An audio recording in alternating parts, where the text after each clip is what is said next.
Order! Order! You are an incorrigible delinquent at times. Behave yourself, man! List of people you won't be hearing from on the programme today. Brandon Lewis, the chairman of the Conservative Party. All of them are welcome, of course, I should stress this. Jeremy Corbyn, the leader of the Labour Party. Theresa May, the leader of the Conservative Party. And Seamus Milne, the director of communications at the Labour Party. I mention that because you'd think, really, that with a political party that these people either lead or exercise influence over, really stinging accusations of vile bigotry would be party priority number one. But they're not.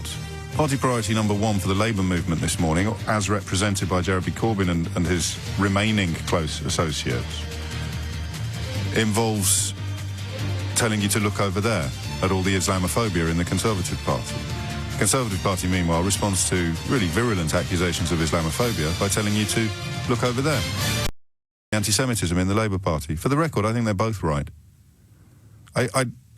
Until transgender issues galloped up the news agenda, anti-Semitism was the thing I found hardest to talk about on the radio, because you ended up inviting pretty nasty abuse from both sides. You almost couldn't say anything about the issue without being accused of both anti-Semitism and Islamophobia. I don't know, it just seems pertinent to the conversation that we're about to have. And while I absolutely recognise the stories thrown up by Panorama last night, I've skimmed through the highlights of the programme. Forgive me, I was at the theatre watching a rather splendid Midsummer Night's Dream, actually, in the open air, which I'll tell you about later in the programme. It's touring the country, lest you think I'm being London-centric. I'm being a lovey, but I'm not being London-centric.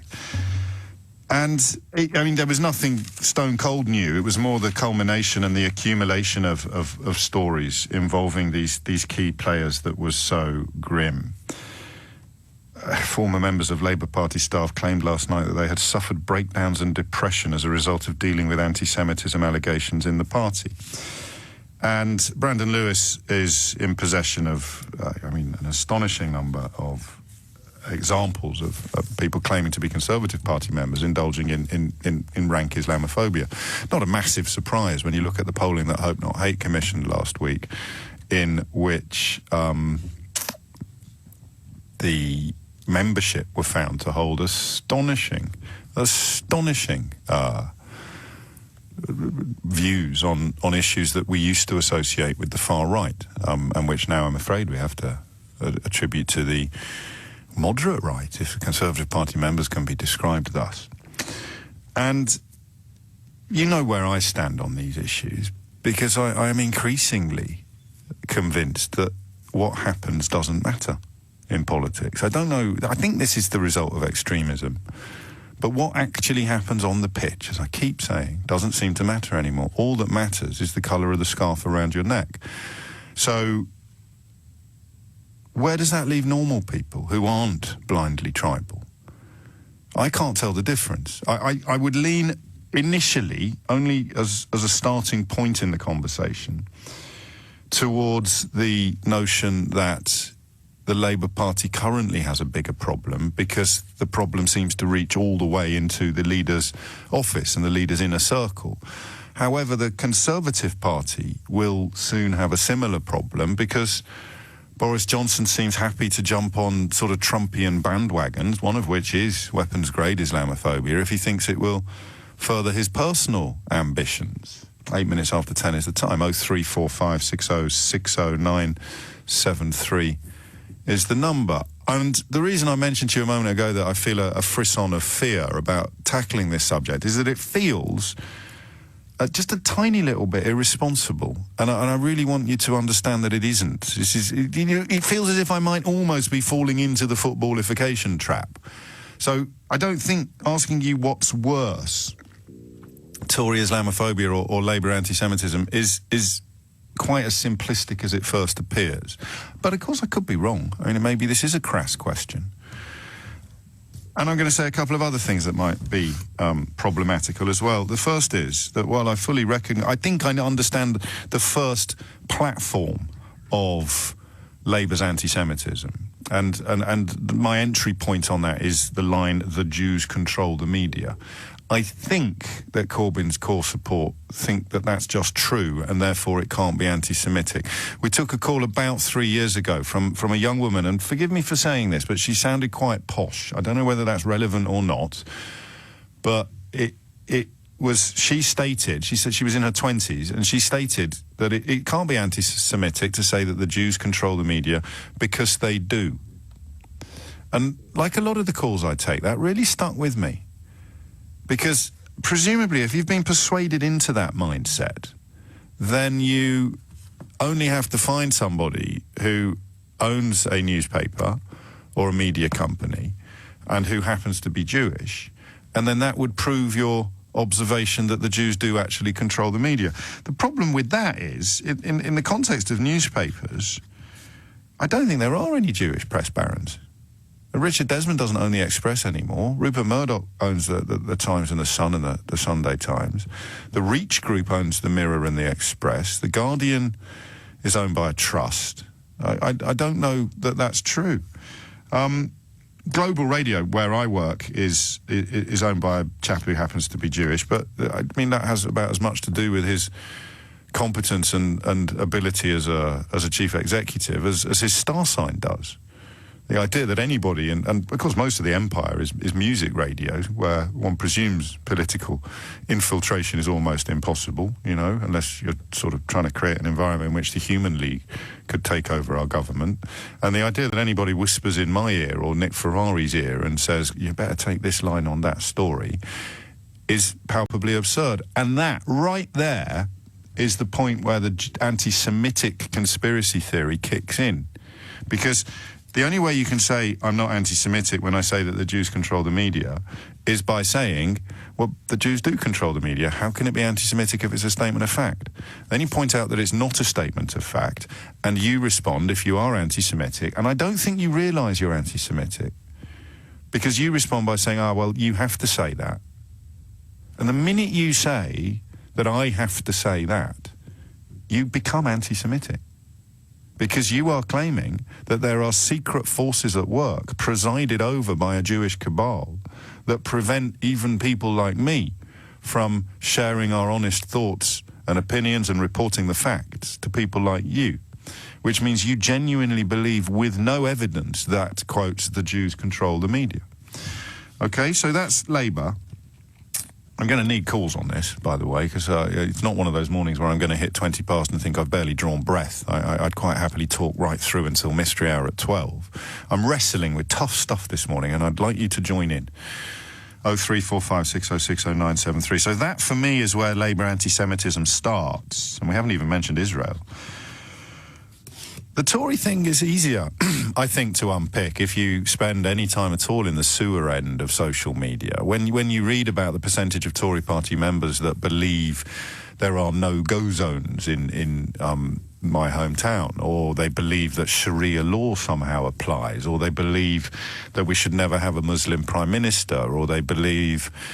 I'll remind you of the finer detail imminently, but that's where Islamophobia comes from. They don't think they're Islamophobic because they think this stuff is true. And now we're making progress. Because for the rest of us who think we can see this fairly clearly, when does it become a prejudice, For me, the really vile people are the ones who know that what they're saying isn't true, okay? The kind of people who would lie about an assassination attempt, for example, will lie about absolutely anything. They will claim that the Jewish lobby is disproportionately represented in American politics, for example. But the people who genuinely believe what they're told by usually racist liars, are they guilty of racism in quite the same way? Where is the point at which you become Islamophobic? Is it the point at which I say to you, well, look, here is the place that you've been told on Facebook is a no-go zone, and there are, for non-Muslims, and there are 3 pubs that you can see on Google Maps. And you say, no, it's still a no-go. So is it the point at which your desire to believe something that's not true trumps the available evidence, if you pardon the pun?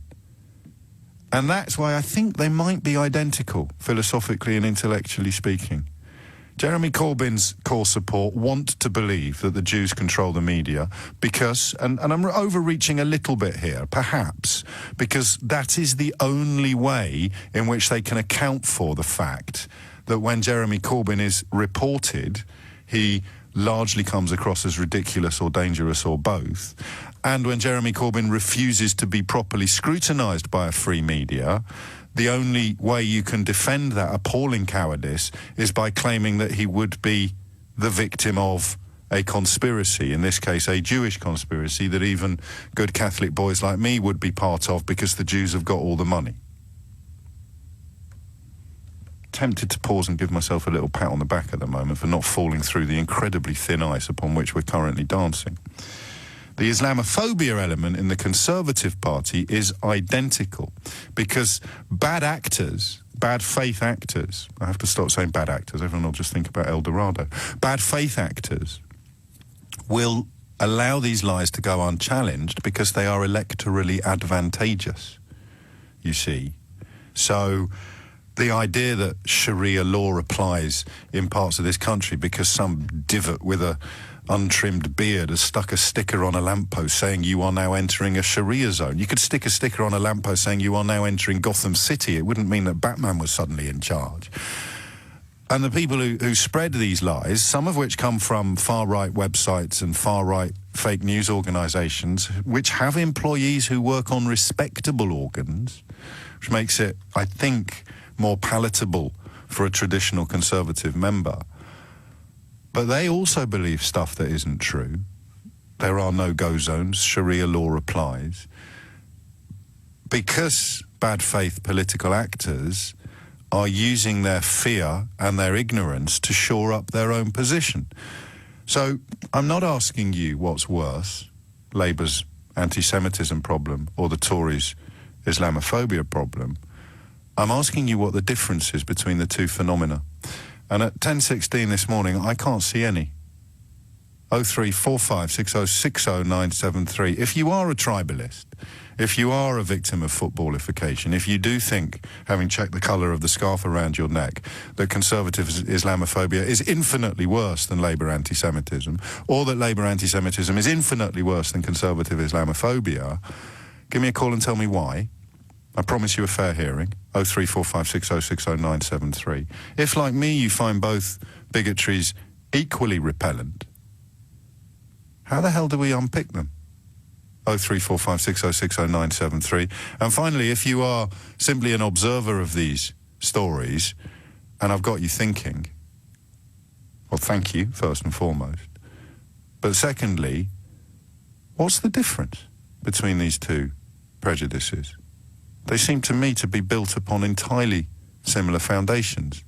And while they might lead to slightly different destinations, the direction of travel is clear. It's an odd question, and I'm afraid, and I hardly ever do this, but if you didn't hear my introduction, it's going to be tricky to respond. And I appreciate that's not necessarily the best business model on the planet, but some days I think the issues are so important you have to put them ahead of the business model. 21 minutes after 10. You can respond to other callers, of course, so please, if you've just tuned in, don't feel that I'm disinviting you. John is in Wigan. John, what's the difference between Tory Islamophobia and Labour anti-Semitism? Hello, John. Sorry, James, I missed you. I was walking the dog, but that's beside the point. No, it's not, mate. Sorry, pal. I'm going to start with people who heard the intro. Vishan is in Enfield. Vishan, what's the difference between Tory Islamophobia and Labour anti-Semitism? I don't think there is a big difference between the two. I think the difference actually is the idea that of the two communities, who's able to speak the loudest, who has the better representation in terms of addressing the issues that they have, respectively. I think that's the challenge we face. I think what the Jewish community does very, very well is they band together very well in addressing the issues that they have. We're already flirting with it, mate. No, what I'm trying to say is... They band together very well, the Jewish community... Yeah, you crack on. I admire that. That's not something... I admire that. If they feel like that there's something that they've done something that's been they've been wronged by, I think that they do come together very, very well. And I think that the other communities don't do that well. I think they go about it the wrong way. Like I'm part of the Muslim community, and I believe we fail in that wholeheartedly. I don't think we come together in a way that's constructive. I think that's a big failing on our part. So do you believe that the anti-Semitism in the Labour Party is as big a problem, regardless of how people band together or how coverage works? No, I haven't finished, pal. I haven't finished. It's an equal or bigger or smaller problem than Islamophobia in the Tory party. This is my honest opinion is, yes, with regards to the political the parties on either side. I think the issues are respectively as big as each other. Yeah. I think the difficulty is in the way that both parties decide to address it. You feel as a Muslim, and I think I would be inclined to agree with you. You feel as a Muslim that the anti-Semitism issue in the Labour Party gets a lot more coverage and seems to be taken a lot more seriously by outside agencies than the Islamophobia problem in the Tory party. I do, but I think there's a very clear distinction that we need to make because the example, what I said earlier with regards to the Jewish community being able to represent themselves better is then often mistaken as the Jewish community getting more preferential treatment, or so. Yeah. You, I think, and we all have to tread carefully on a day like today, which is actually part of the point of the conversation. Yeah, you think that better organised is the phrase you would use. Yeah, I mean, I wouldn't claim to be the best with the verbiage that I use, but what I would say is that there's ways to handle these situations. There's language, and it is very difficult. But there's also a response, because I know that there's a brilliant Twitter account called Mate Jacob, which started off looking at the vile comments being put on Jacob Rees-Mogg fan pages, and is now on Facebook, and has now spread into other areas. And as he points out to Brandon Lewis, the chairman of the Conservative Party, who I really hope is going to ring in today, I've got a bunch of questions to ask him. Hopefully. I've been trying to tackle abuse in your party for well over a year, Brandon. You've never once replied to my questions or complaints or reached out in any form. You didn't engage at all until journalists took up the story a few months ago. Now, the person who runs this account won't mind me saying that I am one of those journalists. And they add, please don't pretend to care now. That chimes entirely with your view in that the problems might be of equal size, but the politicians in the Conservative Party are not being hit over the head with this by the media or by whoever it may be with the same regularity as you feel the Labour Party has been hit with the anti-Semitism accusations. Yeah, and I think I agree with you. I think I agree with you, but again, I'm open. People can ring in and contradict. Communities, yeah. I think the same applies to, for example, the LGBT community, different minorities. We have various ways in which they decide to organise, various ways in which they try to get their issues heard, and I think some communities do it better than others, and then that can be perceived as a difference. I'm going to add something else to the mix, Vishan, that you may not like as much, and that is that, there is no fundamentalist Jewish terror threat more or less omnipresent in the West at the moment. Similarly, there haven't been cases of abusers, sex abusers of a Jewish background banding together to abuse children of a non-Jewish background, and I think that's probably relevant to how the Islamophobia takes root in a different way to the anti-Semitism. And finally, you don't have massive disagreement between what you describe as the Jewish community on a variety of issues. You don't have Jewish... I know that Orthodox Jewish schools do have a problem with LGBT teaching, but I don't turn on my television and see crowds of Orthodox Jews in their religious garb protesting against children being told that gay people exist. So there's a bit of a chicken and egg here, I think, with media coverage. Yeah, I think, look, so I could sit here and be specific about the issues within each community, right? I could sit here and say the issues that my community face that we need to deal with and address with. And there have been many people, I could sit here and run off a list of how many prominent Muslim people have tried to condemn various different acts and whatnot. Well, Saeed Avasi most obviously really has spoken out in a way that I'm pretty sure if if a senior Labour Party peer, and I know 3 of them have resigned the whip, but it doesn't seem to get the same traction, Baroness Varsi's interventions, frequent though they are, as it would if it were in the Labour Party. I think I agree with you about that. I'm not trying to blame the fact that one particular community gets more traction than another as the reason why. Like, You're just describing it. Yeah, I'm literally saying that's how I perceive it to be, and often good traction can be mistaken as. I think mistaken as, and this adds not in your additional support, not in your hands, but in less intelligent hands or less well-meaning hands. This could translate into a Jewish conspiracy theory about controlling or influencing the media. I don't ascribe to the idea that there's massive conspiracy theories. For me personally, when it comes to the media, I ascribe to the idea that for example, what makes you brilliant as a radio show host is the fact that you bring forward your uniqueness, you bring forward your perspective, you bring forward your ideas and where you sit across various lines, right? Now, in the same manner, when it comes to publications and journalism on a grander scale, the way I see it is that you have organisations that will run a particular organisation in the eyes they best see fit. And it becomes homogenous. Okay, no, I understand what you're saying, and I'm comfortable with everything you've said, or at least everything I've understood, and I think I've understood everything.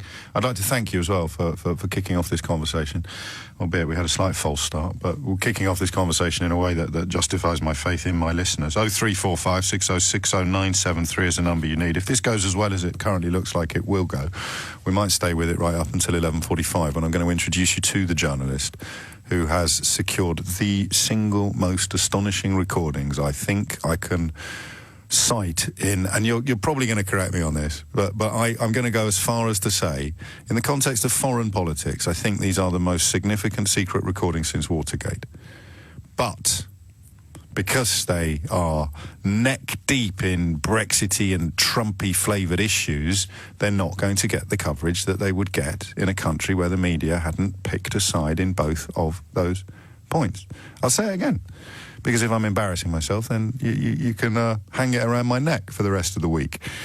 I think that the recordings that Alberto Nardelli, who I'll introduce you to at 11:45, has somehow secured of conversations between senior members of the Italian Matteo Salvini's team and the Kremlin are the most incredible secret recordings in the context of international politics since Watergate. There you go. That's not sitting on the fence, is it? It's 10:30. An astonishing about the bullying and intimidation of staff undertaken by MPs. No reasonable grounds I can think of for keeping the identities of these MPs secret. I would, in fact, under my glorious rule, any MPs with non-disclosure agreements in place regarding their professional or personal lives would be banned from sitting in the House of Commons. Again, that might be something I humiliatingly withdraw at some point in the future, just like my suggestion that the tapes that we're going to be talking about at 11:45 are the most important secret recordings since Watergate in the context of international politics. 10:35 is the time. We are, however, asking currently, what's the difference between Labour's anti-Semitism and the Conservatives' Islamophobia? Lee's in Swindon. Lee, what would you like to say? Hi, James. So I guess probably a good place to start would be on a point of agreement. So firstly, just want to commend you for one of the things that you said earlier with regards to the difference in how the media report the very real racism that occurs both in the Labour Party and in the Conservative Party. There's so much that I'd love to say. Well, you haven't said anything yet, mate, so let's crack on, all right? Okay, I was just about to, thank you. So the first point that I'd make is that, for example, Islamophobia is not even registered as a real problem within the Tory party or on the right. For example, very well-known commentators, Rod Liddle, Melanie Phillips et al., they deny the very existence of there being such a thing. Yeah, but the former co-chair of the Conservative Party talks of little else, so we can park that claim immediately. Carry on. Well, if you want to make a statement like that... But you say the Conservative... It's not acknowledged by the... Yes, I will. It's not acknowledged by the Conservative Party, and here is a former co-chair of the Conservative Party repeatedly describing it as a toxic problem. So try again. Okay. Do you want this conversation to be an open conversation, or are you going to just hit me over the head? Fact-based is fine by me. Now, let's crack on with some facts. Well, I just gave you very specific... No, you didn't. You said the Conservative Party doesn't acknowledge its problem. And I pointed out that it does. It's a very senior member of it, speaks of it frequently. Now tell me what the difference is in your mind between the Conservatives' problem with Islamophobia and the Labour Party's problem with anti-Semitism. Okay. Well, I'm speaking with somebody, my wife and her entire family are Jewish. I'm a member of the Labour Party. I'm a Corbynista. See, I'm learning an awful lot about you, but I'm not learning anything about the differences between Labour's anti-Semitism and the Tories' Islamophobia. Okay, well, the point one is that the term is within the general membership of the Conservative Party. For example, there was obviously a poll that came out last week which stated, nearly 60% of all Conservative members would not like to see... Yes, I've already repeated that 3 or 4 times on the programme as an introduction to the question of what's the difference between the people in the Labour Party that are anti-Semitic and the people in the Conservative Party that are Islamophobic. So let's try, I think, with respect, mate, for the final time, let's have a crack at answering the question. Look, James, I'm trying my hardest to engage with you. I don't want to be confrontational. I'm just trying to articulate my point. Yes, and I'm pointing out you haven't made one yet. So finally, what is the difference between Islamophobia in the Conservative Party and anti-Semitism in the Labour Party? The difference between anti-Semitism and Islamophobia with the Tory party is an out-and-out hatred, dislike, prejudice against people from the Islamic community. Within the Labour Party, what's happened is, unfortunately, because of a very long-standing support and opposition to the oppression that the Israeli government have imposed on the Palestinian people... But you're the first person to mention the Palestinian people on this programme, and it's 10:38. Right, and the point is? Well, the point is that none of the accusations that are currently being levelled at the Labour Party have anything to do with support or otherwise for the Palestinian people. The question is... They do. What it is because the question is about how allegations of anti-Semitism... Would you mind letting me have 30 seconds to articulate my point? Mate, you've had 5 minutes, and again, I know about your wife's family. 7 seconds into every sentence. Because you're not saying anything that makes sense. Context. You get 20 minutes to rant at the beginning of your opening. This is Lee, who doesn't want to be confrontational. Go on then. Tell me how awful Israel is. Tell me how awful Israel is. James. I'm a fellow raver as well. I like you, but just give me 30 seconds. But why are you talking about nightclub habits when you could be talking about how awful Israel is? Okay. So going back to just trying to articulate, what's happened in the Labour Party is there's basically been a blurred line. Islamophobia is a very clear thing, okay? The complexities of anti-Semitism is you have the government of Israel, the citizens of Israel, you've got Zionism, you've got Judaism, etc. They're all different things, but the problem is everything gets bunched together, and there's a lot of confusion both inside the Labour Party and outside the Labour Party. And I think the solution to this problem, I don't think we'll ever really get to the solution, but I think we'll get closer to the solution if all sides can be more open and have honest discussions. I mean, we talk about the fact that apparently the Israeli government, you can't mention the Israeli government influencing UK politics because that would be anti-Semitic. For example, there's £1 million bribe that went to Joan Ryan and a bunch of... Here we go. Okay, pal, off you go. 10:40 is the time. It's a libelous accusation, of course, that somebody has been bribed. If you can back it up, then good luck. I would obviously disassociate myself from that sort of language immediately. But thank you, because there is the illustration. There's this sort of curious sense of self-righteousness attached to Jeremy Corbyn's supporters who think that, claims that investigations of anti-Semitism have been interfered with from the very highest level is somehow born of his historical support for the Palestinian people. And then it's very important you can have an open conversation in which I will accuse politicians of accepting bribes. And Lee hasn't got a clue how ridiculous he just sounded. And nor would, if they have the guts to do so, a Conservative supporter who rings me to explain why the problem of anti-Semitism in the Labour Party is much bigger than the problem of Islamophobia in the Conservative Party, because they are, and forgive me if you're of a delicate disposition, I'm about to employ some rather fruity language, they are two pustulant cheeks of the same backside. Matthew's in Stockport. Matthew, what's going on? Just, where do you begin? I think with regards to the question, there's very little in between. Now, I don't think I'm qualified to comment on what goes on within Tory member CLPs. Cards on the table. I'm a Labour Party member. I've worked for the party for the last 12 months. But I watched the documentary this morning, and it's just left me depressed. I'm ready for giving up. I backed Jeremy Corbyn in 2015 because, as a so-called millennial, he gave me hope. He gave... I completely get that, for the record. I completely understand that. Well, that's it. I mean, my generation don't own anything. We probably never will. So, to me, it was our last chance. Now, I've tried to stick with it. I've called him out where possible because I don't believe in ideology. It's evidence for me. And I think what we've got an issue with... I've followed Jeremy for years, the fringe party meetings, before he come into the mainstream. And what you would always get is cranks.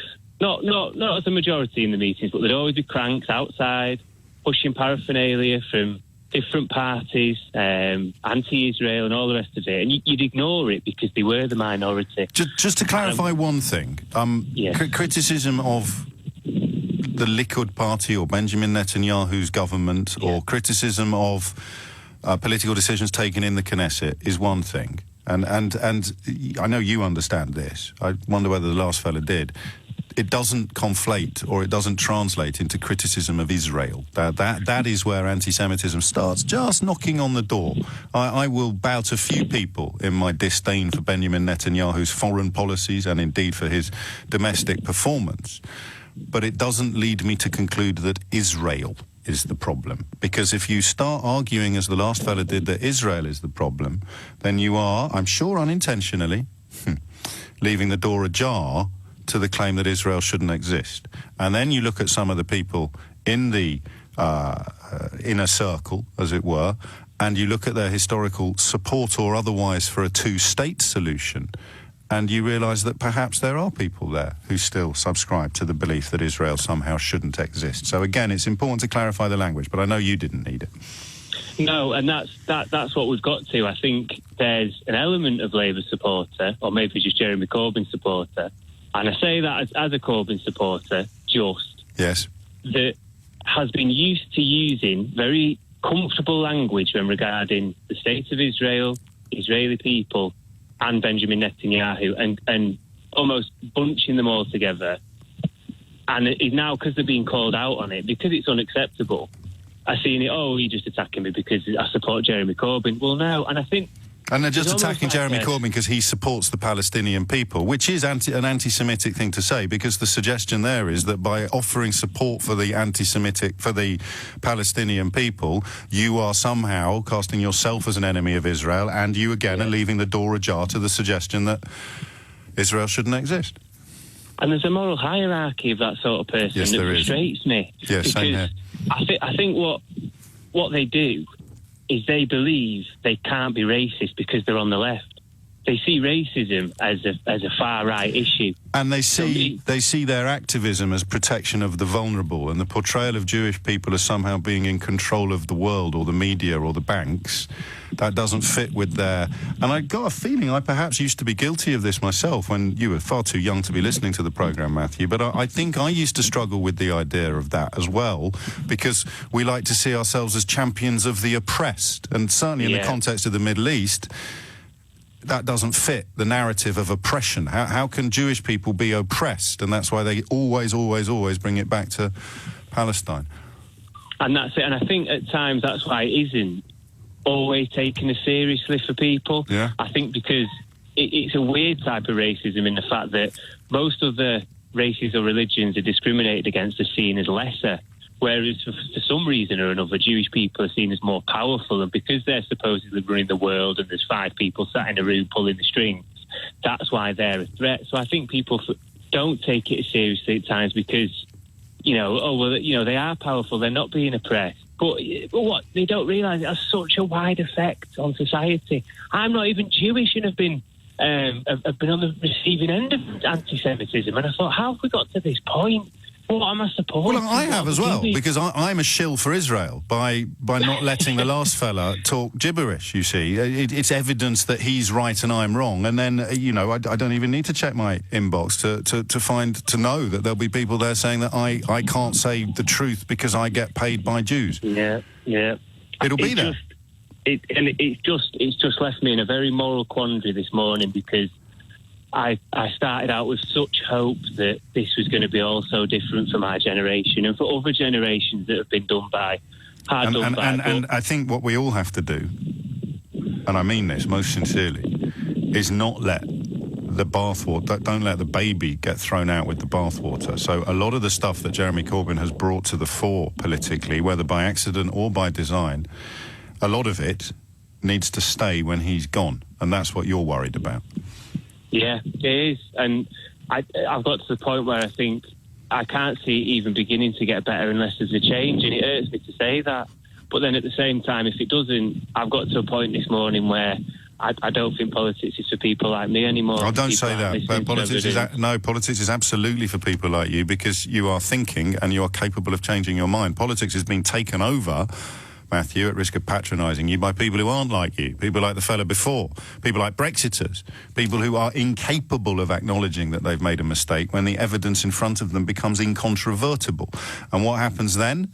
That is when people who are telling the truth get silenced, whether it's an ambassador to the United States of America or whether it's a Labour Party MP whose constituency party has been infiltrated by people that want to deselect them. That's where we are, on both sides. People telling the truth must be silenced. Let's purge the civil service. Let's purge the media. Let's purge the Parliamentary Labour Party. Because as long as people exist who are pointing out how ridiculous and dangerous we are, we're never going to win completely. It's 10:48. Thank you, Matthew. One hesitates to give any attention to the opposition, but a Corbyn supporter on TV this morning engaging in a similar debate has just branded anti-Semitic whistleblowers wimps for struggling with their mental health as a result of their experiences in dealing with these complaints. Marina Hyde of The Guardian points out their kinder, gentler utopia is only for them. It's not for the likes of you. Also, if you think you're a good person, but you're spending today attacking young people who've revealed bullying and suicidal thoughts, you're actually a total word I can't say on the radio.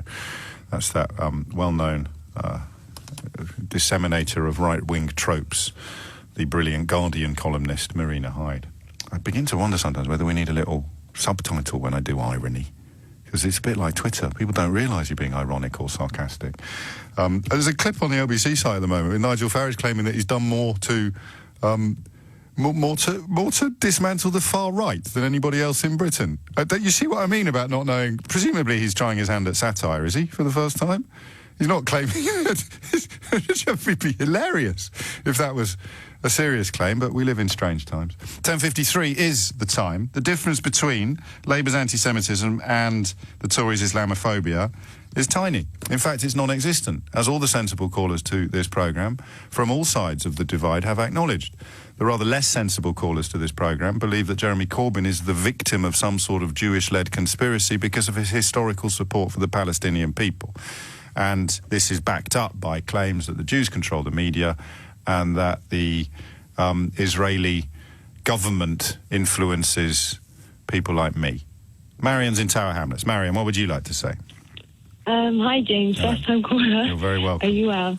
I'm pretty well. I'm on my haunches this morning, but I will endeavour to be as gentle as I can with you, Marian. What would you like to say?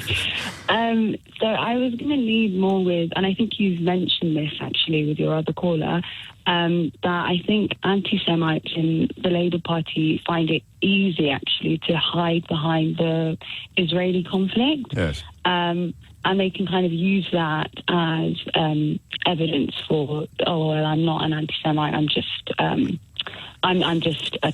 sort of critiquing. I'm a supporter of the Palestinian people. Exactly. And I think similarly, actually, the Tories can sort of hide behind recent events. I'm not Islamophobic, but they're terrorists. Exactly. And I think they both do that. But I do think that there's a little bit less sympathy for Muslims. And I think it's just because of the immediacy. I think it's happening in the UK. It's more obvious to people. The threat is more imminent. And so it's easier for Tories to sort of hide behind it. Whereas I guess because the Israeli conflict is happening somewhere else, Yes, no, I understand the point you're making. I wonder whether time has something to do with it as well. I mean, Islamophobia, to me, only really came into existence in the context that I employ when I use the word.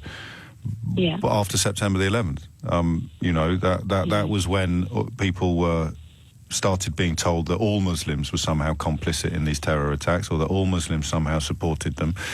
And anti-Semitism goes back to the Bible. I mean, it goes back to the days of, and most pertinently, I think, the death of Jesus. And so it's perhaps not surprising that the defence mechanisms for battling one bigotry are a lot better developed than the defence mechanisms for backing the other bigotry. I don't know. I think I'd stick to that.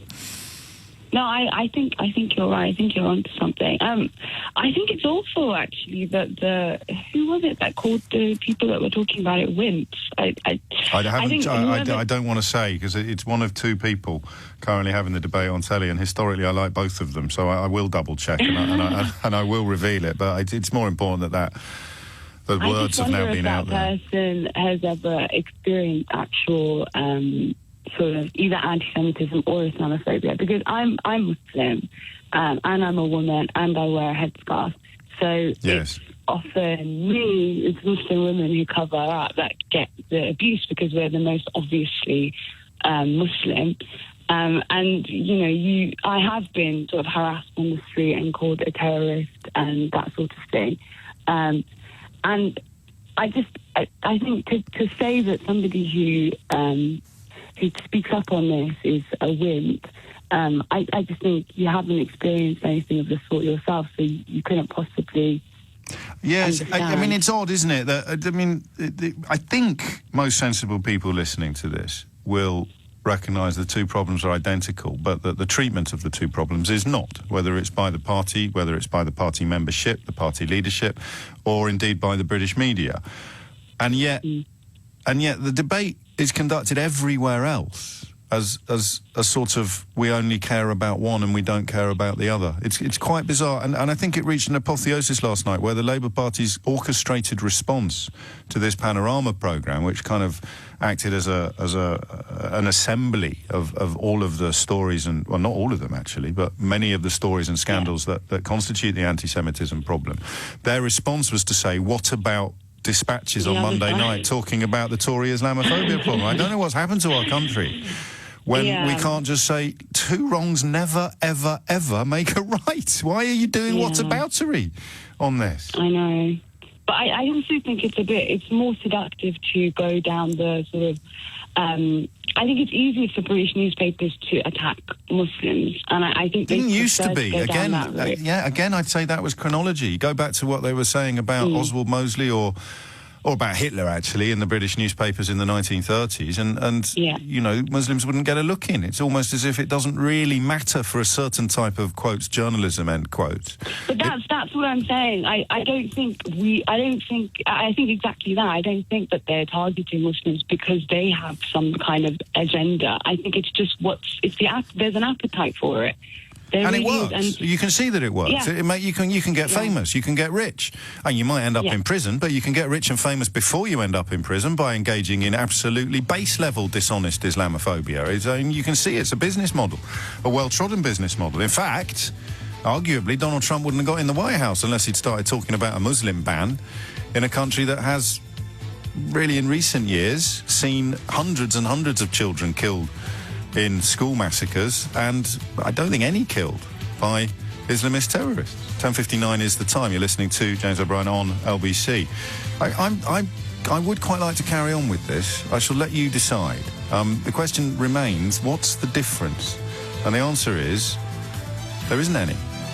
Unless, of course, you are part of the problem rather than part of the solution. How on earth do we move on from this horrible, horrible place? Where the question is, in many ways, a really important one. Well, I mean, in every way, a really important one, but in many ways, one that would, I think, be dominating the political agenda if things hadn't gone so mad. What is the difference between Tory Islamophobia, Labour anti-Semitism? For my money, in philosophical, intellectual, bigoted terms, nothing at all. They're identical. They're born of lies. Misunderstandings, to be generous, or lies, to be less generous, which people, when presented with evidence that they shouldn't be subscribing to these views, either abandon them, as some of our callers today have done. Labour supporters, a bit thin on the ground with Tory supporters, actually, I've got to tell you. Make of that what you will. I'm sure Brandon Lewis... Can we make sure that there's a phone line free for Brandon Lewis, the chairman of the Conservative Party, please? Because I know how much he cares about these matters, and he promised he'd talk to me at some point about how a story that involves Britain losing billions of pounds in trade that was released 6 months ago deserved to be described as positive news last week. Tempted to find out what Esther McVeigh thinks about that, actually. Can we get Esther McVeigh on the line as well? We'll see if she's around this morning. 4 minutes after 11 is the time. That's the question. What's the difference? And I can't see one yet. 0345 6060 973 is the number that you need. Robert's in Sherborne in Somerset. Robert, what do you think? Good morning. Firstly, I think I ought to declare that I am Jewish. I don't. Well, okay. I think that if I may say, that the difference between anti-Semitism and, let's say, being anti-Muslim is the fact that it's the Muslim part of this, I think, is fairly modern. That is to say that what has happened in the Middle East and what has happened in Europe recently is a fairly modern phenomenon. That's to say, the dislike of immigrants, not necessarily just Muslims, but immigrants all over. I think the fundamental difference is this, that what we're looking at in terms of anti-Semitism in general is well over 2,000 years of history. I mean, yes, I did. I think you were probably on hold. We addressed this directly in the last call. The context I drew was September the 11th, perhaps, as a starting point for the sort of Islamophobia that we're seeing, and biblical times as a starting point for the anti-Semitism that we're describing, but very much in the context of these two modern political parties. And the suggestion, Robert, that what these people are subscribing to are at the very best exaggerations and at the worst downright lies about an entire people, an entire population of people. And apart from the historical differences, can you see any difference in the modern behaviours? Well, I don't think there is a difference in the modern behaviour particularly. All I would say, as a member of my own race, is the fact that when you, for example, say something along the lines of there's a Jewish conspiracy and that the media is owned by Jewish people, I suppose a proportion of your listeners will just hear the fact that there is a conspiracy. But I've never said that in my life. Oh, I think about half an hour ago you kept... No, I was describing the mindset of anti-Semitic Jeremy Corbyn supporters and recalling a caller that I said really, really resonated and chilled me when she argued about 3 years ago that it's not anti-Semitic to say that the Jews control the media because the Jews really do control the media. I said that's the level of self-delusion that describes and informs the kind of anti-Semitism that we're discussing. You've got me absolutely upside down, pal. I don't think so. Well, trust me. If I may, it goes something like this. There'll be a number of people who'll be listening to you closely, and there's a difference between listening and hearing. Oh, okay. So they've heard something I didn't say.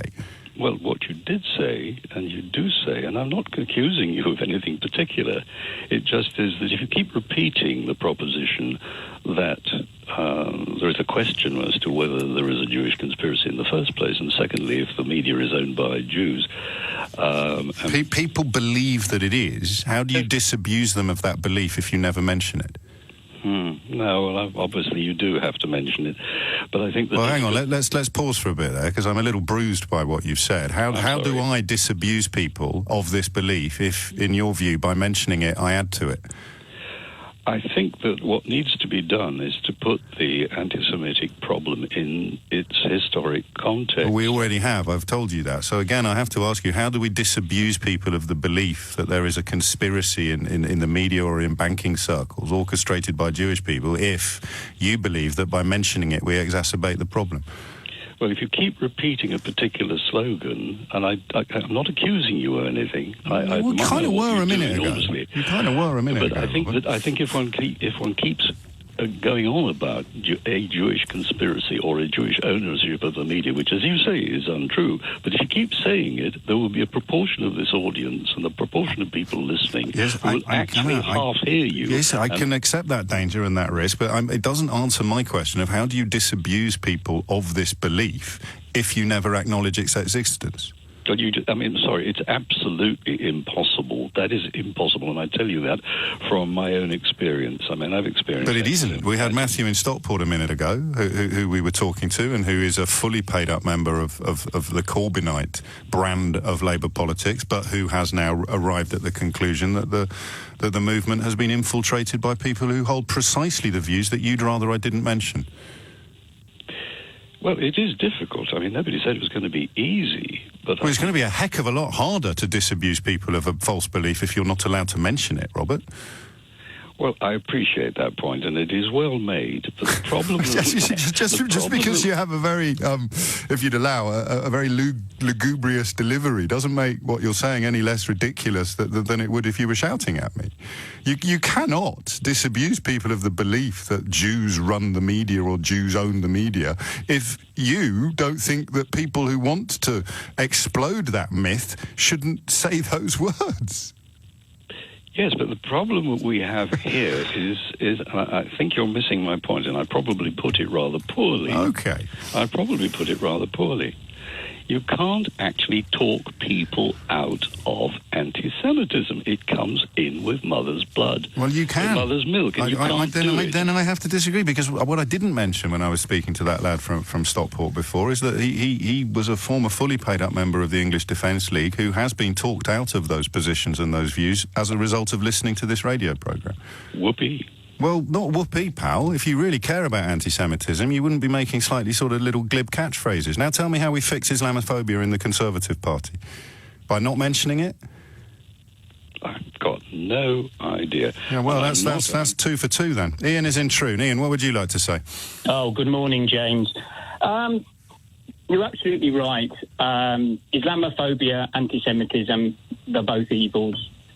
I think the difference is, at the moment, and I want to stress at the moment, is that the leadership and the party machine within the Labour Party have either explicit acceptance of anti-Semitism or, to a certain extent, promote it.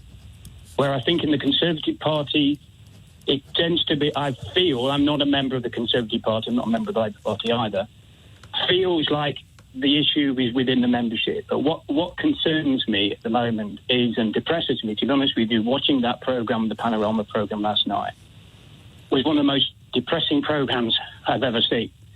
And it disturbed me the amount of bullying and lack of acceptance and lack of facing up to the problem. What worries me is when inevitable happens and Boris Johnson becomes Prime Minister. Because then the claim that the implicit or explicit tolerance of these issues by the leadership applies equally to both parties. Yes, exactly. And I think, I would never, they're both disgusting. And the shocking thing about it is that, in a way, the Labour Party at the moment try and continue to deny, deflect, suggest, well, we're all at, I think the favourite phrase is, well, Jeremy Corbyn hasn't got a racist bone in his body. Having read Tom Bauer's book about Jeremy Corbyn, and obviously you take any sort of sense of journalistic biography with a pinch of salt and everything, but there's too many things which suggest that Jeremy Corbyn's upbringing and his political message, and I'm old enough, I'm a bit older than yourself, James, I'm old enough to remember militant tendency and all those sorts of things, is that it's ingrained in that sort of, shall we say, that section of the Labour Party which is now very dominant. And perhaps, to be fairer to Robert, the previous caller, perhaps that's what he was talking about. He was talking about some people can't be persuaded from an anti-Semitic position. He didn't say that, of course, but perhaps, to be generous in retrospect, perhaps that's what he intended to say. Yeah, I think you were overwhelmed. I actually thought it was Roger Moore on the phone, James. But do you know what's very interesting about something I learned from looking at my inbox? Because Robert was extremely well-spoken and quite measured, people will respond completely differently to him from how they would respond to someone who was equally wrong and borderline ridiculous, who spoke in a more demotic accent. And that is, of course, the cult of Rees Mogg. James. Yes. Yeah, well, exactly. I mean, it was interesting. A few years back, my wife and I were on holiday in New York, and we met a gentleman in a pet shop, of all strange things. I know you didn't expect someone to mention a pet shop in this discussion.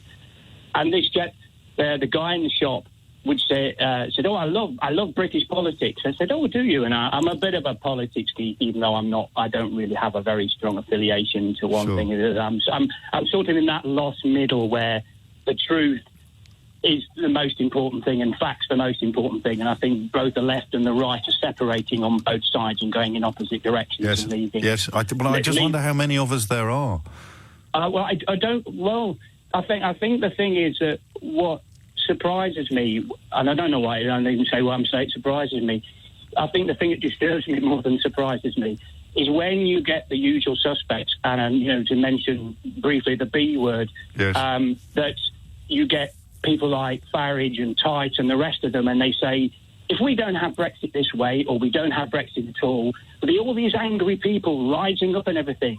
Well, I'm damn angry. I'm not saying that, that my view is any better than anybody else's view, that, leaving the EU isn't a reasonable, considered option. I don't think it is, but it could be arguable that there are advantages as well as disadvantages. But it's almost this thing that somehow we have to do things because of fear. And I think the difficulty we've got with both those parties are both drifting in directions where sanity, common sense, calm, evidence and facts, are all getting lost. And as you say, it's wearing the football scarf, as you described, James, and it's about swinging your rattle around. And again, that's something from the olden days, probably before you were do me born. a favour. I'm only 47, pal, not 12. I've got a football rattle at home. Admittedly, I bought it in an antiques market in King's Lynn, but it still works. Well, exactly. I was just teasing you. I don't know. How do we count the neutrals? How do we count the neutrals? That's the big question. And will it be too late, of course? Because the calls are now starting for people. I took a call on this programme, and I do think that we're a bit like a canary down a coal mine for public opinion sometimes, from an American bloke saying, literally saying, categorically stating, still on the website, still up there, the people like you should stop telling the truth about Donald Trump. I genuinely, I think Ian's the same. I wouldn't have believed that was possible 5 years ago. Now, barely raises an eyebrow. I don't think that anyone has taken me to task for this yet, but I do believe that these tapes that a HuffPost journalist has somehow got hold of, is it HuffPost or BuzzFeed? I get them confused. BuzzFeed, my apologies, Alberto Nardelli of BuzzFeed, are astonishing. And they stand comparison for me with... No, they're not as important as Watergate. They're not going to bring down the most powerful man in the world. But my goodness me, second most powerful man in the world is implicated. Not that anything ever reaches the Kremlin in the context of these sort of discussions, but the idea of senior far-right European politicians meeting with, or at least close allies of senior far-right European politicians, maybe ones that aren't actually politicians themselves but are business people, meeting with Kremlin representatives to discuss the funneling of money into movements designed to destabilise the European status quo. Does that ring any bells with you? Well, you better stick around, because Alberto will be joining us in about 9 minutes. I think they're the same. I'm open to persuasion either way. Tory Islamophobia, Labour anti-Semitism. Anti-Semitism historically is a bigger problem than Islamophobia, simply because it's older. But in the context of these two modern British political parties, hard to put a cigarette paper between them. Except perhaps until you actually count the number of complaints. And just speculatively, if you count the number of complaints, I think the Conservatives have got a hell of a lot more to answer for than the Labour Party currently do. But the nature, the essence of the problem seems to most of us to be identical. Matt's in High Wycombe. Matt, what would you like to say? Hello, James. I'd just like to say, I'm a Labour Party member. I'm a card-carrying member. I go to constituency meetings every month. Cool. It's my belief that the Islamophobia problem in the Tory party is worse, although I do acknowledge... No massive shock there, Matt, given the credentials that you've just established. Let me just counter that. I do acknowledge the anti-Semitic problem in the Labour Party. I absolutely do. But, I mean, the Tory party membership is about to select probably a Prime Minister that has a proven track record of prejudice. And that goes back almost, 2 decades? How long has he been a journalist now? How long has he been writing for... Johnson's 30 years or so. Exactly. So let's just Google his comments about, is it black people have watermelon smiles? Islamic Muslim women are letterboxes. I mean, for heaven's sake. Yes. I'm not going to argue with you about that. Of course, I mean, you could also point out that the leader of the Labour Party liked a Facebook post of an artwork that was the graffiti. It was a very definition of anti-Semitism. But you can quite rightly point out to me, well, he didn't actually paint it himself, James. Didn't paint it himself. Yeah. The other point I would like to make: the issue of Jewish businessmen controlling the media. Yes. It's a fallacy to say now that is the case. But I believe why that opinion exists, and this is a factual statement. Yes. If you look at all the Hollywood film studios in California, of the 6 or 7 major Hollywood film studios, they were all started by American Jewish businessmen. Now, I'm not saying whatsoever that Hollywood is controlled by Jews. I'm not saying that the... No, I haven't. I've got the facts right in front of me, but it's a fact. With one thing of Samuel Goldwyn, Goldwyn and Mayer, the Warner brothers, were they Jewish?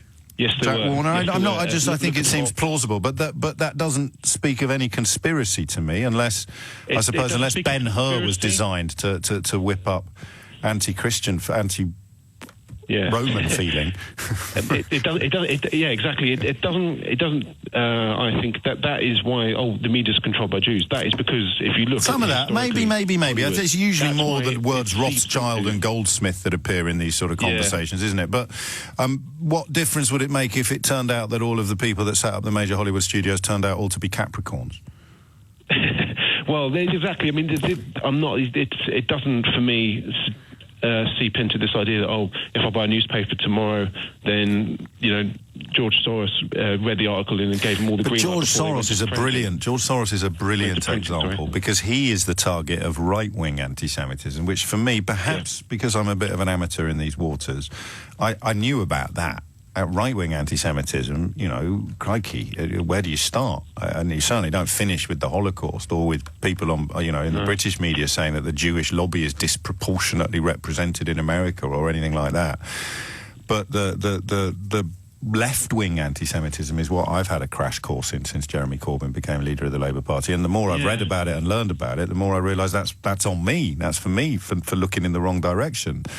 But Soros is fascinating for 2 reasons. Because A, I think the reason why the right-wing kind of Trump, Brexit, alt-right universe despise him is because he's better than them at making money. He does it honestly, and he gives a lot of it away to good causes. That's why they have to demonise him, because otherwise at some point we'd all turn around and go, hang on a minute, why don't you? Why don't you give some of your money to good causes? What's in it for George Soros to promote openness, to promote democracy, to fund universities? They hate it because they think that really, really, really rich people should be spending all of their money on keeping the public in the dark and persuading them to vote against their own interests. That's just my little pet theory, Matt. Thank you, James. You're very welcome. Do you think it's a slightly strange scenario where Margaret Hodge, who's been quite vocal about her disapproval of anti-Semitism... And her experience of anti-Semitism as well. Where was her voice on that issue during the Blairite era? I don't think it was a problem during the Blairite era. I don't think her Jewishness was being targeted by Labour Party activists, was it? Perhaps not. I mean, that's the issue I have, is that the So tell me what your issue is. You think she's pretending to care about anti-Semitism to hurt Jeremy Corbyn? No, I think her concerns are genuine. I do think her concerns are genuine. I'm just wondering, is it a bit... When Tony Blair was in charge, or I suppose more pertinently, Ed Miliband, of Jewish heritage himself, I don't think these were problems in the party, pal. Is it that much of a coincidence that the vocal, the amount of the anti-Semitism issue has come to the forebear as Corbyn has become leader. Well, is it a coincidence that he likes incredibly anti-Semitic Facebook posts, writes forwards for incredibly anti-Semitic books, and hangs out with but then lays wreaths or not, but has associations with some profoundly anti-Semitic people?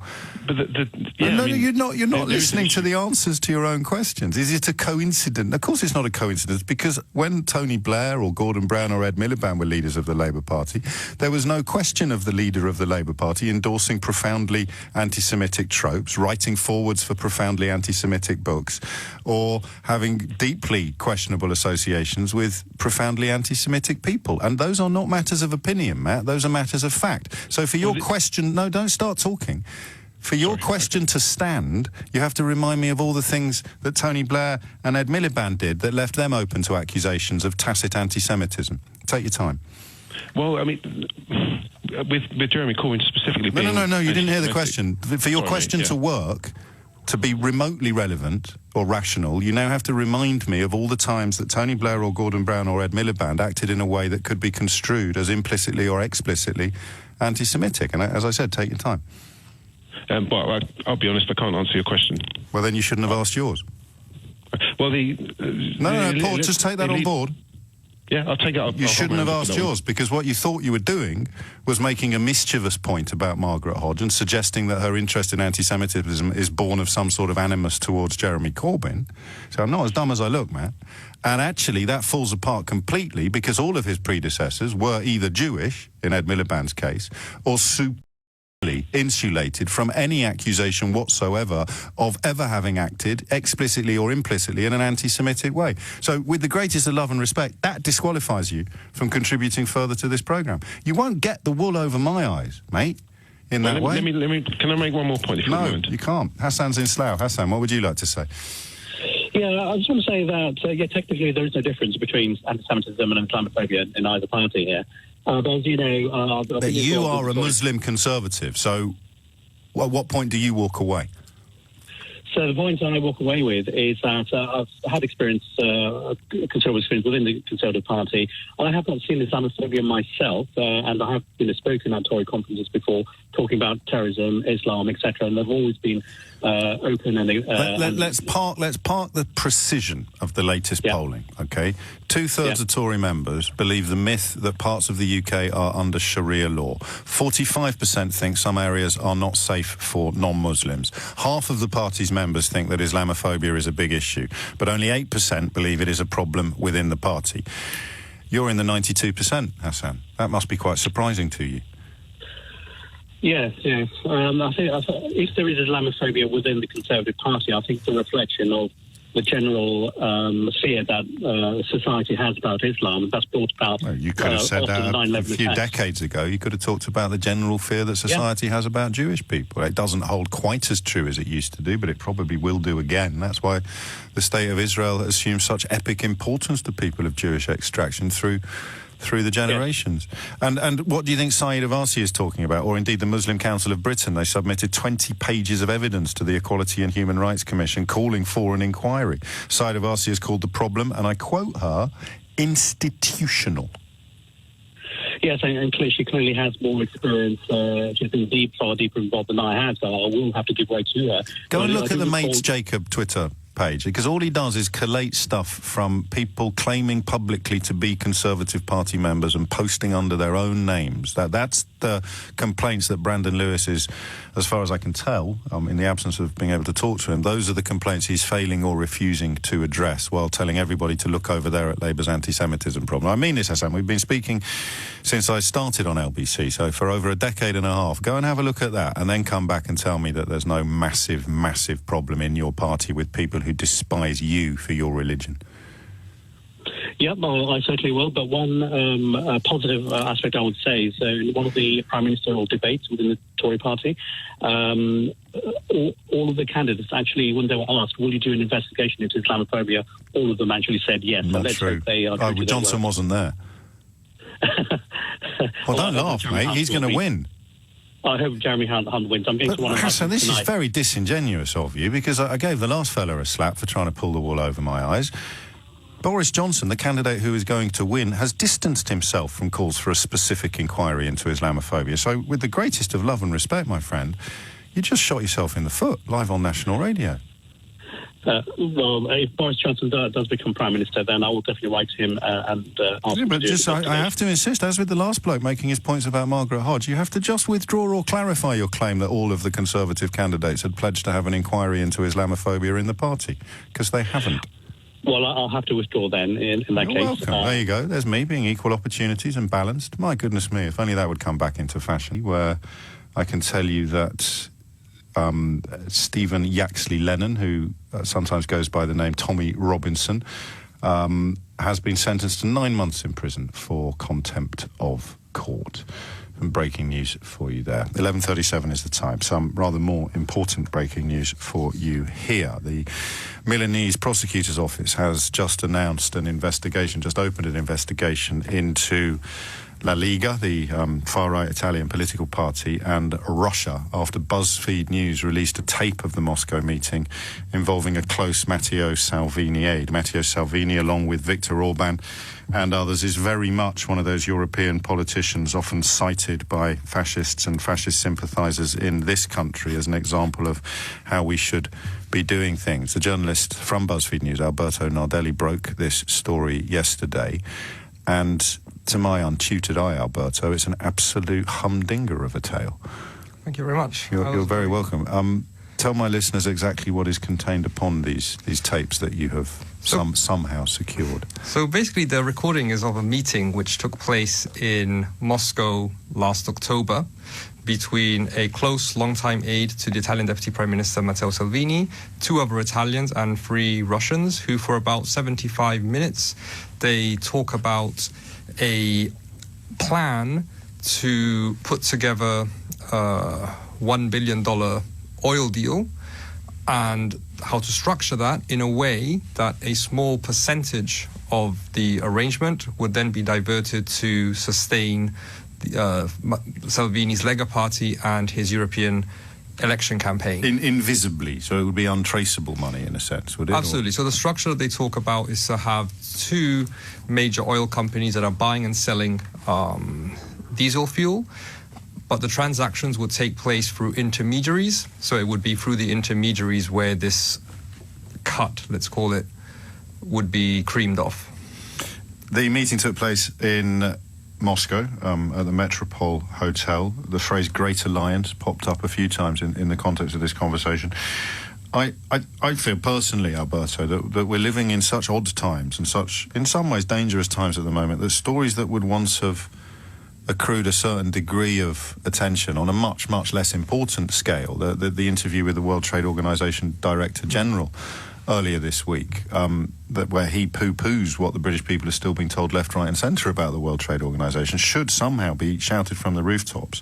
This is quite incredible. This is the Deputy Prime Minister of Italy and a man widely regarded as Europe's most senior far-right politician, someone to whom homage is often paid by people in the public eye in this country. No suggestion yet that he knows what his allies are up to, of course, but his allies are there. His key aide is there, negotiating with Russian with an MP business people about the possibility of illegally diverting money into the coffers of a far-right European political movement, political party. Yeah, I think that the challenge is that, so we don't know if the proposed deal was ever executed. We know what happened that day, and we know that it wasn't the first time that these people were meeting, because they make reference to previous discussions and to previous meetings. And Salvini, who is a formidable communicator, his whole focus has been on, I have never taken money from Russia, and he has not addressed very specific questions. Did you know that this meeting was taking place? You reportedly met the Deputy Prime Minister of Russia the evening before, and you met a Russian lawyer member of Putin's party the evening before. Both their names are mentioned in the meeting. What did you know about this meeting? What do you know about these contents? What is your specific relationship with this aide, given that he has no formal role in government, but every time you go to Moscow, he travels with you. He sits in on meetings with ministers, with Russian ministers. He was at a government dinner last week because coincidentally President Putin was in Rome last week. So very specific questions, he just doesn't answer them and just focuses on this one line that he repeats. This morning he did a Facebook Live where he basically says that his party is uncomfortable, everyone is out to get him, etc., etc., etc. So diverts attention, fires up his base, doesn't answer the questions, however.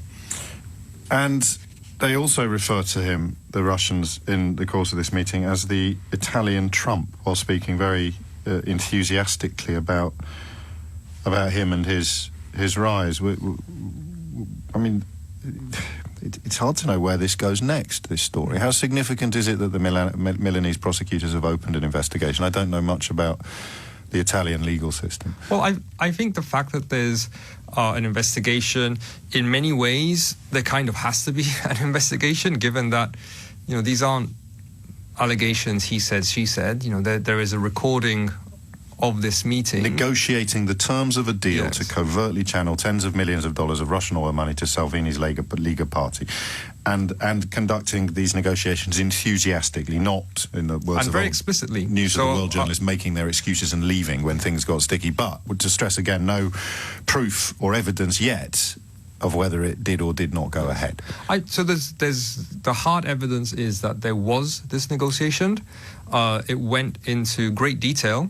They are talking about quantities, types of fuels, dates for when shipments should be made, which ports to use, payment terms. So they are looking at the finer details, and they leave the meeting very optimistic.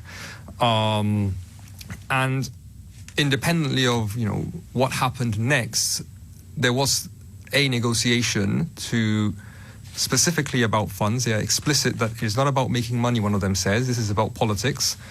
And they are talking about something which is illegal. In Italy, at the time, you could not raise more than 100,000 euros from a single donor, and currently you cannot raise money from abroad. So independent of what happened afterwards, you are still having a negotiation on something which is illegal.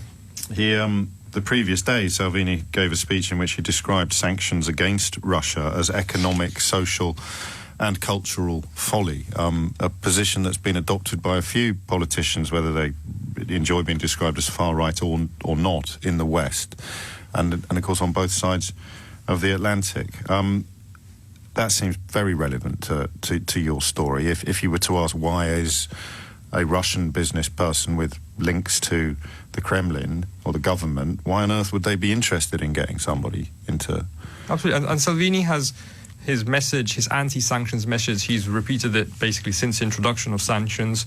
He has called legitimate the annexation of Crimea.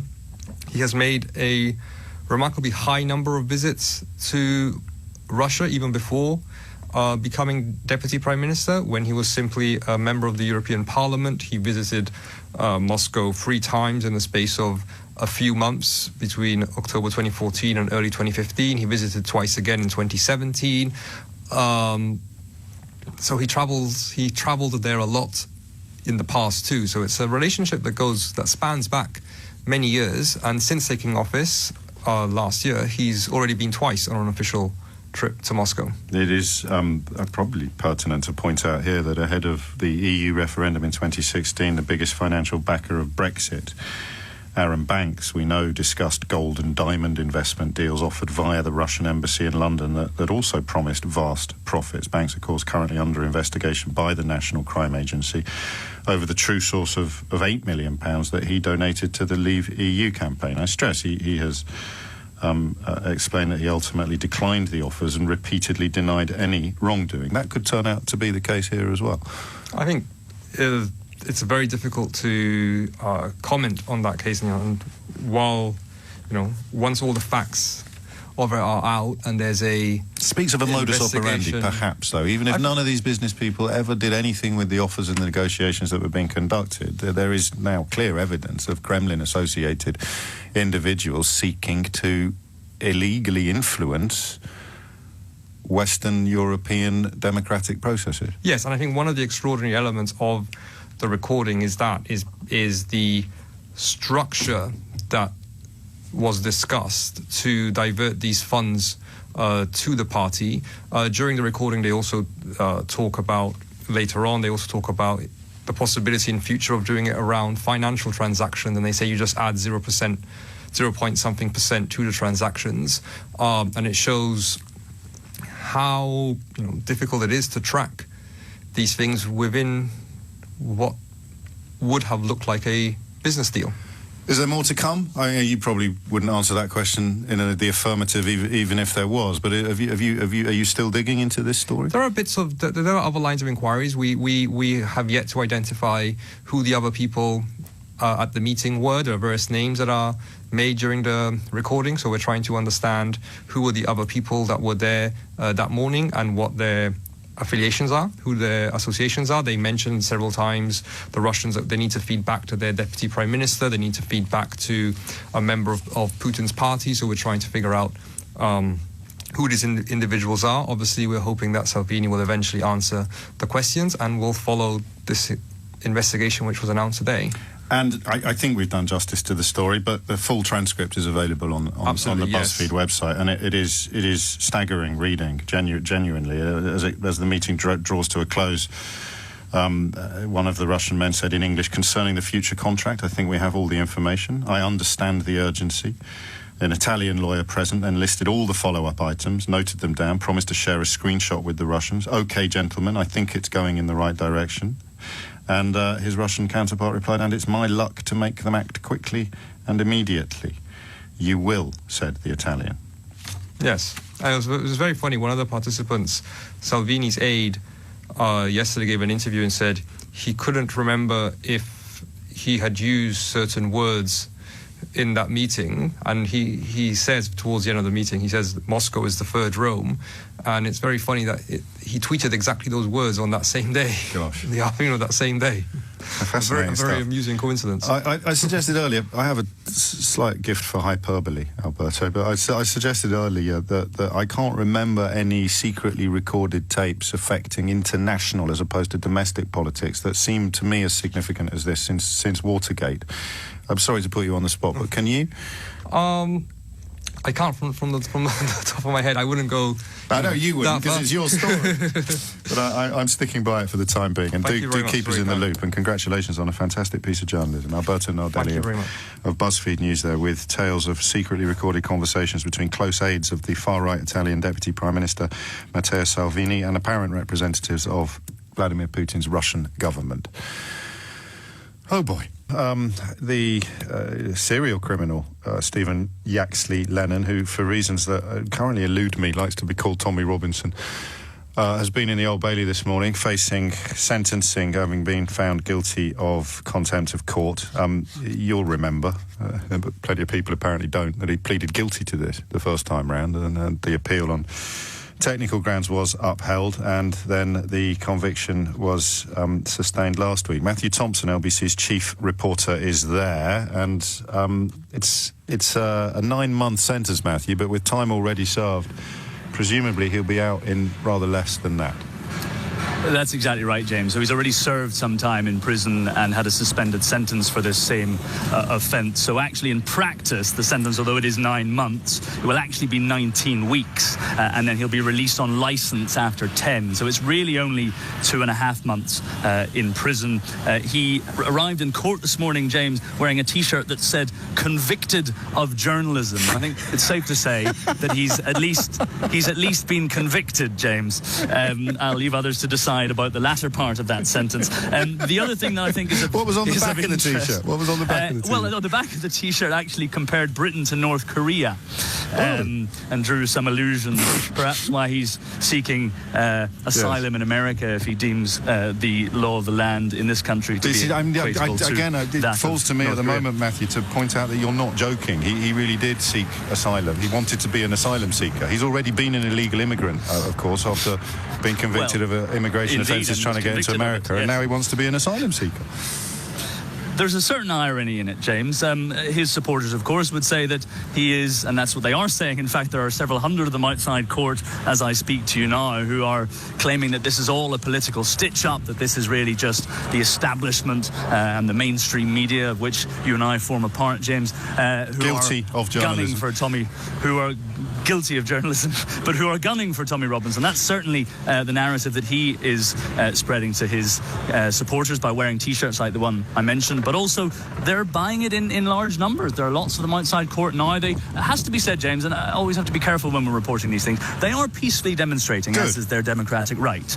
I suppose it's the least we should expect. But there is no sense that there's any mischief going on at the moment. But there are hundreds of them outside court, presumably awaiting for him to leave. They've created a sort of makeshift stage by a big red bus at the bottom of the Old Bailey. It's quite extraordinary. The whole of the street is cordoned off. I rarely see it like this. In fact, I counted at least 60 police officers sort of standing by awaiting any potential trouble. The entirety of the street has been cordoned off. You can only get in and anywhere near the court if you happen to have business at it, or I had to show my media pass at least 2 or 3 times to get anywhere near it. So it really has brought the street to a standstill. The one question in my mind, I think that's worth saying, James, is 60 police officers. I wonder, having spent my morning reporting on a fatal stabbing, I wonder whether they might be best used elsewhere rather than standing around this court. But that's a pertinent question from LBC's chief reporter Matthew Thompson, and the one I would ask, although Matthew won't be in a position to answer it, is how many of these people protesting have read the account of how 5 defence lawyers of men later convicted of committing vile crimes